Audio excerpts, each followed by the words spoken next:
नमस्कार, इन खबर में आपका स्वागत है। मैं विद्या शंकर तिवारी हूं। भारत और चीन की सीमा से अच्छी खबर है और अच्छी खबर यह है कि चीन पीछे हटने लगा है। स्वाभाविक सी बात है कि जिस अनुपात में चीन पीछे हटेगा, भारत भी पीछे हटेगा, क्योंकि सीमा पे इस तरीके से ज्यादा दिनों तक तनाव नहीं रखा जा सकता।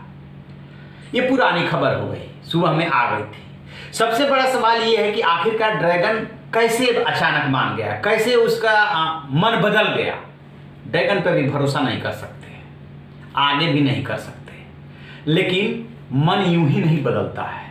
इसके पीछे एक स्ट्रेटजी काम कर रही थी। दरअसल पर्दे के पीछे से लगभग एक हफ्ते पहले जो नेशनल सिक्योरिटी एडवाइजर हैं अजीत डोभाल भारत में, वो एक्टिव हो गए थे और उन्होंने ही प्रधानमंत्री नरेंद्र मोदी के लेह दौरे की पटकथा लिखी थी, जिसमें कि एकदम उस कार्यक्रम को गोपनीय रखा गया था।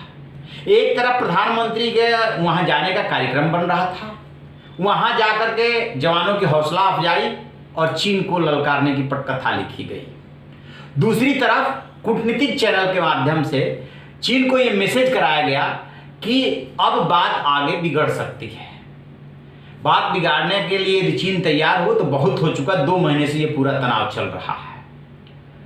फिर कूटनीतिक चैनल से ही भारत के पास में मैसेज आया कि इसमें बड़े लोगों का इन्वॉल्व होना जरूरी है। तो पहले विदेश मंत्री एस जयशंकर बात कर चुके थे वहां के विदेश मंत्री यांग ई से।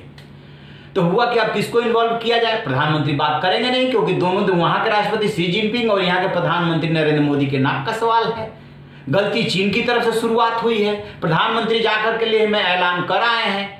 तब जो है 5 जुलाई की रात को जो नेशनल सिक्योरिटी एडवाइजर हैं अजीत डोभाल, जो कि अपने स्ट्रेटजी के लिए जाने जाते हैं, सख्त स्ट्रेटजी के लिए जाने जाते हैं। जब डोकलाम हुआ था तब यही अजीत डोभाल जो है, इन्हीं की स्ट्रेटजी थी जिसमें चीन और भारत में समझौता हुआ, दोनों देश पीछे हटे थे।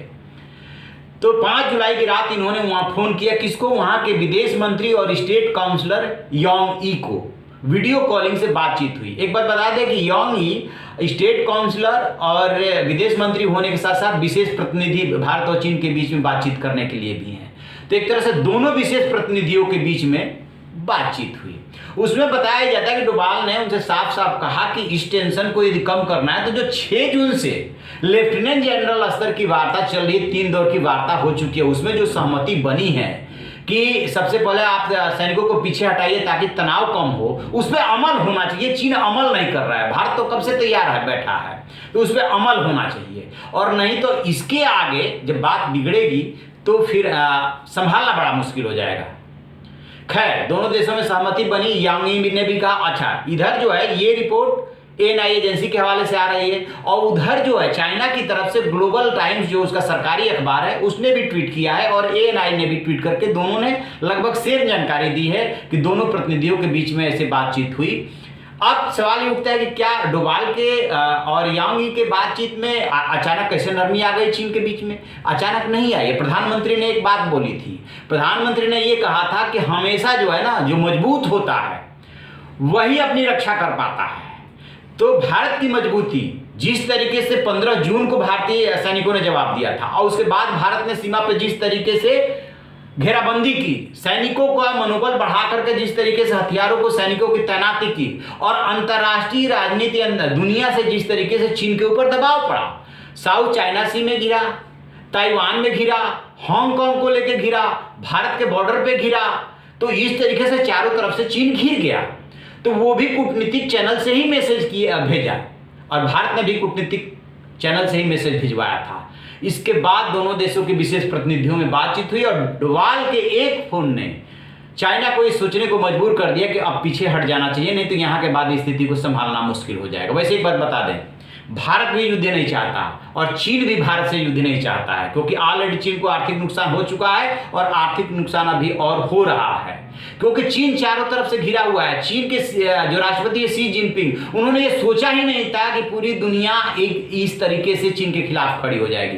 तो वहां पे घरेलू राजनीति में वो घिर गए हैं। वन पार्टी सिस्टम है, एक ही पार्टी, अपनी ही पार्टी में घिर गए हैं और उनके ऊपर आरोप लग रहा है कि ना कोविड-19 से आप ठीक से निपट पाए और ना आर्थिक मोर्चे पे पूरी दुनिया ने जो आपकी घेराबंदी कर दी उससे ठीक से निपट पा रहे हैं और भारत से खामों का तनाव मोल लिया है। एक और बड़ी बात हुई है, भारतीय सैनिकों ने 15 जून को जो जवाब दिया है, बेशक चीन नहीं बता रहे कि उसके कितने सैनिक मारे गए, लेकिन चीन में बहुत कोलाहल है, वहां पे बहुत लोग नाराज हैं। बता क्यों नहीं रहे हो? सैनिकों के घर पे जाकर के उनको सम्मान क्यों नहीं दे रहे हो? ये नाराजगी अलग उस पर भारी पड़ रही है। तो अब इसके आगे चीन को लगा कि यदि और ज्यादा तनाव को जारी रखते हैं तो युद्ध की नौबत आ सकती है, और युद्ध अभी चाहते नहीं। वो तो धमकाने के लिए और भभकी देने के लिए चले थे कि हमारे BRI में सहयोग नहीं कर रहे हो, अमेरिका के नजदीक जा रहे हो, तो उसे लगा कि शायद मैं धमकाऊंगा तो बात बन जाएगी, लेकिन बात बनने के बजाय बात बिगड़ गई। लिहाजा बात उसी को संभालनी थी और अब वो माना है कि पीछे हटना है। चलिए आगे देखते हैं। क्या विश्वास नहीं किया जा सकता, लेकिन फिर भी चूंकि 1.5-2 किलोमीटर पीछे हटा है, इसलिए देखना होगा कि आगे और क्या क्या कदम वो उठाता है टेंशन को कम करने के लिए। जैसे इसमें कोई अपडेट मिलेगा हम आपको बताएंगे।